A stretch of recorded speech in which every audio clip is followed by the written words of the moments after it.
فلسطین فلسطین غزہ کی عوام غزہ کی عوام حکومت ہند سے کہنا چاہتے ہیں کہ بابا قوم مہاتما گاندھی کی اس بات کو یاد رکھا جائے کہ فلسطین فلسطینیوں کا ہے، جس طرح انگلستان انگریزوں کا اور فرانس فرانسیسیوں کا ہے، کہ یہاں بیٹھ کر غزہ کی عوام کی تکلیف کو محسوس کریے، فلسطینیوں کے لیے دعا فرمائیے۔ میں سلام کرتا ہوں فلسطین کے ان معصوم بچوں کو جو اپنے ماں باپ کی لاشوں کو دیکھ کر بھی نعرہ تکبیر اللہ اکبر کا نعرہ بلند کر رہے ہیں۔ یہ فلسطین فلسطین فلسطین مسجد اقصی زندہ باد، مسجد اقصی زندہ باد۔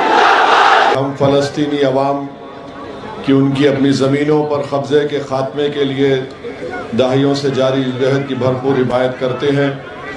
فلسطین ایک حصے پر مئی 1948 میں قبضہ کیا گیا، باقی حصے کو 67 میں قبضہ کیا گیا، جبکہ فلسطین کی عوام کو بین الاقوامی قوانین کے تحت خود ارادیت، قومی آزادی اور خود مختاری کا ناقابل تحقیق حق حاصل ہے۔ انہیں ہر طرح کے قبضے کے خلاف مزاحمت اور اپنی زمینوں کو ناجائز قبضوں سے پاک کرانے کا ایک مکمل حق حاصل ہے۔ انہیں اپنے گھروں اور جائیدادوں پر واپس جانے کا بھی حق ہے جو 1948 سے ان کے پاس ہے۔ غزہ بھائی سنیے غزہ دنیا کا سب سے بڑا حراستی کیمپ ہے۔ 2006 سے غزہ پر ظالم طاقتوں کا قبضہ ہے، جس کے بعد زمینی، فضائی اور سمندری ناکہ بندی کی گئی۔ غزہ کے 20 لاکھ افراد کو مسلسل تباہی کا سامنا کرنا پڑ رہا ہے۔ انہیں بنیادی ضروریات، نقل و حرکت کے حق سے محروم رکھا گیا۔ غزہ کے لوگوں نے بار بار جنگ و جدل کا سامنا کیا ہے اور وہ ایک مستقبل اجتماعی اذیت برداشت کر رہے ہیں۔ غزہ کے 80% لوگوں کی گزر بسر بیرونی امداد پر منحصر ہے۔ غزہ کی نسل آبادی بچوں پر مشتمل ہے۔ اسرائیل غزہ کی ناکہ بندی، غزہ کے لوگوں پر بمباری، ان کے حصے پر کنٹرول اور ان لوگوں پر اپنی نگرانی کو فوراً ختم کرے۔ فلسطین کے مقبوض علاقے مغربی کنارہ میں ہر روز لوگ مصائب اور مشکلات کے علاوہ نسلی امتیاز کو برداشت کر رہے ہیں۔ مغربی کنارہ کا جبر الحاق اور وہاں بستیوں کو آباد کرنا غیر اخلاقی اور غیر قانونی ہے۔ عالمی عدالت انصاف نے مغربی کنارہ میں دیوار کی تعمیر کو بین الاقوامی قوانین کے خلاف ورزی قرار دیا ہے۔ اس علاقے کے لوگوں کو 1500 چیک پوائنٹس کا سامنا ہے جو ان کی آزادانہ نقل و حرکت سے روکتے ہیں۔ اسرائیل کو چاہیے کہ وہ نسلی امتیاز کی دیوار گرائے، فلسطینیوں کو معاوضہ ادا کرے اور ان کی تمام زمینوں کو واپس کرے جہاں سے انہیں بے دخل کیا گیا ہے۔ ہم مسجد اقصی کے تقدس کی بار بار پامالی اور بے حرمتی اور مسلمانوں کے تیسرے مقدس ترین مذہبی مقام پر عبادت میں رکاوٹوں کی اسرائیلی کوششوں کی مذمت کرتے ہیں۔ ہم اسرائیل کی طرف سے مقبوض علاقوں میں مساجد اور گرجا گھروں کو نشانہ بنانے کی مذمت کرتے ہیں، بشمول غزہ میں حالیہ عرصے میں بمباری کے ذریعے یونانی آرتھوڈاکس سینٹ پورفیرنس چرچ پر جو دنیا کا تیسرا قدیم چرچ پر بمباری کی گئی، اس کی بھی مذمت کرتے ہیں۔ ہم اسرائیل کی طرف سے دواخانوں، اسکول سمیت شہری انفراسٹرکچر جو بار بار بمباری کی جا رہی ہے مذمت کرتے ہیں۔ ہم سیاسی مقاصد کے حصول کے لیے تشدد کے استعمال کی مذمت کرتے ہیں۔ جو معصوم جانیں ضائع ہوئی ہیں اس پر ہم گہرے غم و تعزیت کا اظہار کرتے ہیں۔ اسرائیل کو اوسلو کے معاہدے کا احترام کرتے ہوئے بین الاقوامی قوانین اور اقوام متحدہ کی قراردادوں پر عمل کرنا چاہیے۔ اسے غزہ پٹی، مغربی کنارہ اور بیت المقدس میں اپنے غیر قانونی قبضوں کو برخاست کرنا چاہیے جو 1967 کے بعد سے کیے گئے ہیں۔ اسرائیل ایک آزاد اور خود مختار فلسطینی ریاست کے قیام میں مزید رکاوٹیں نہ ڈالیں۔ بھارت ہمارا وطن عزیز 1774 میں PLO کو فلسطین کے عوام کے جائز اور واحد نمائندے کے طور پر تسلیم کرنے والا پہلا غیر عرب ملک ہے۔ 1988 میں بھارت نے آزاد ریاست فلسطین کو تسلیم کرنے والا پہلا ملک ہے۔ جمہوری بھارت کو فلسطینی عوام کی حمایت کی اپنی اس قدیم روایت کو برقرار رکھتے ہوئے اس کا احترام کرنا چاہیے۔ ہم حکومت ہند سے کہنا چاہتے ہیں کہ بابا قوم مہاتما گاندھی کی اس بات کو یاد رکھا جائے کہ فلسطین فلسطینیوں کا ہے، جس طرح انگلستان انگریزوں کا اور فرانس فرانسیسیوں کا ہے۔ بھارت نے ہمیشہ نسل پرستی اور نوآبادی نظام کے متاثرین کے ساتھ اظہار یکجہتی کیا ہے، چاہے وہ جنوبی افریقہ ہو یا انڈونیشیا اور فلسطین۔ ہمیں اس روایت اور تاریخ کو ترک کرنا نہیں چاہیے۔ ہم بھارت کی کچھ ریاست حکومتوں کی جانب سے غزہ میں اسرائیلی جنگی جرائم بشمول دواخانے، اسکول اور گرجا گھروں مساجد پر حملے کے خلاف، عوامی مظاہروں کی حوصلہ شکنی یا پھر مظاہرین کے خلاف مجرمانہ پابندیوں کی مذمت کرتے ہیں۔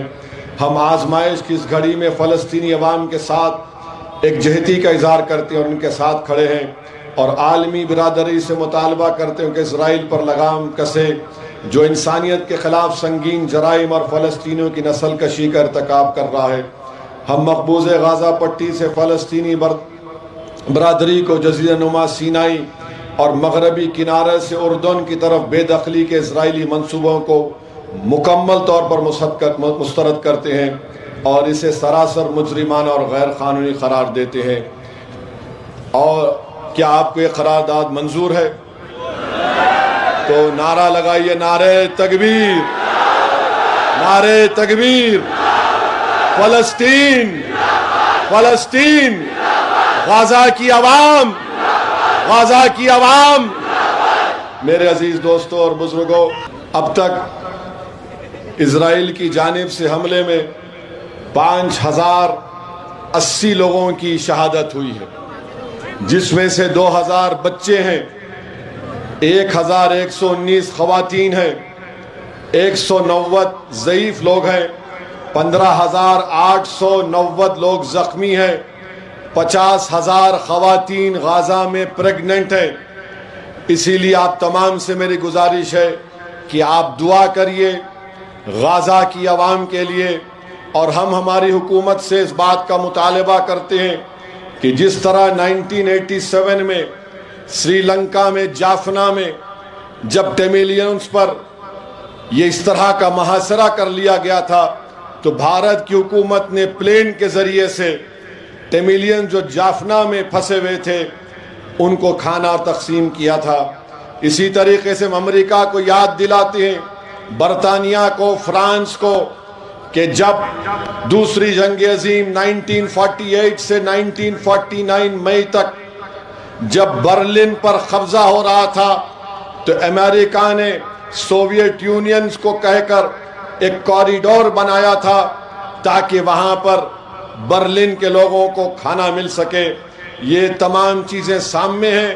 میں آپ سے اپیل کر رہا ہوں کہ یہاں بیٹھ کر غزہ کی عوام کی تکلیف کو محسوس کریے، فلسطینیوں کے لیے دعا فرمائیے۔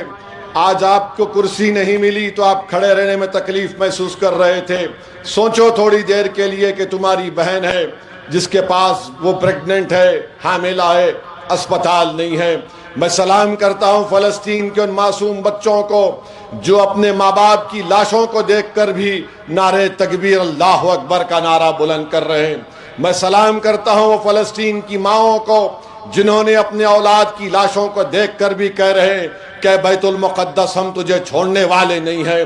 میں سلام کرتا ہوں ان بزرگوں کو جو اپنے سامنے اپنی اولاد کی شہادت کو دیکھ کر بھی کہتے ہیں کہ صلاح الدین ایوبی تو بھی مرا نہیں، ہم زندہ ہیں۔ میرے عزیز دوستوں اور بزرگوں، ہم کو ان کے لیے دعا کرنا ہے، اور میرے ساتھ ایک اور مرتبہ نعرہ لگائیے کہ فلسطین، فلسطین، زور سے نعرہ لگائیے، فلسطین، فلسطین، فلسطین، مسجد اقصی زندہ باد، مسجد اقصی زندہ باد، مسجد اقصی زندہ باد، بیت المقدس زندہ باد۔ اور جن ظالموں نے ان کو قتل کیا، شہادت ان کو دی ہے، یاد رکھو مسجد اقصی کے ان بنیادوں پر حضرت اسرافیل علیہ السلام سور پھونکیں گے اور اللہ ہر ظالموں سے اپنا بدلہ لے گا۔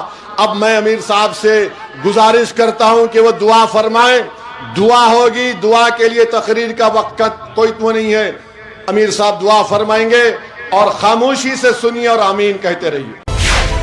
ملت ٹائمز کو آپ کی ضرورت ہے، ہماری آپ مالی مدد کریں۔